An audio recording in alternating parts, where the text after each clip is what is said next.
So you need institutions that are, in some cases, global in scope, and you need will to agree on practices that will inhibit or at least punish some of the harmful behaviors that emerge out of this incredibly rich and open platform. I still think that openness is vital to its continued evolution. So my view right now is that we have to evolve institutions and international agreements in order to protect against or defend against harmful abuse while we're trying to keep this as open as possible for all the benefits that that confers.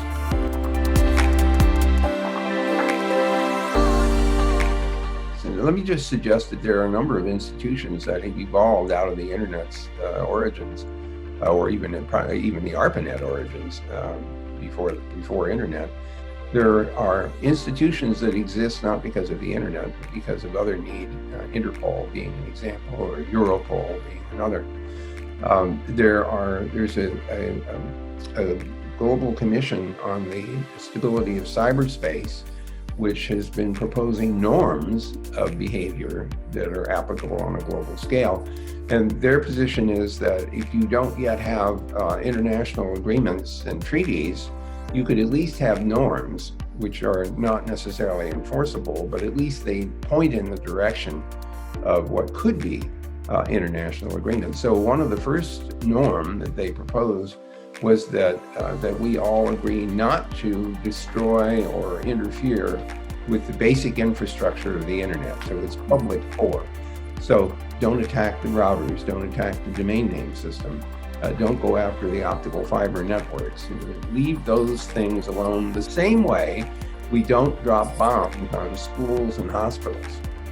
We agree that as an international norm, and of course there's the Geneva Accords, that we try to adopt on a global scale. It doesn't always work, but that's norms are things that you can achieve,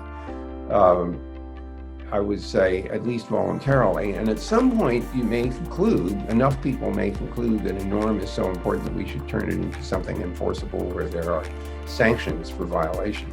I suspect that there will be things like that emerging. There are something like a dozen recommendations that have come from the Global Commission, for example, that give food for thought about substantive things that we might try to reach international agreement on. So the answer is there's progress.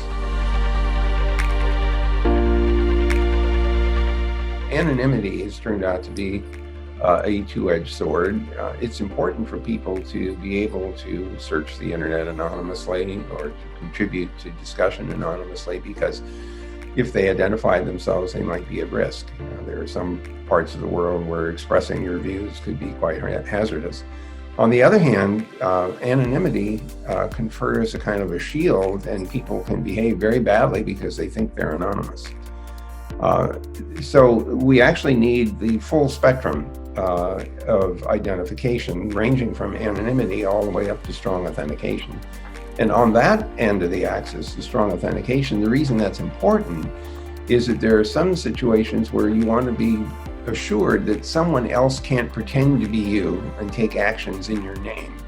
Financial transactions, real estate transactions and other kinds, or even political assertions and things like that.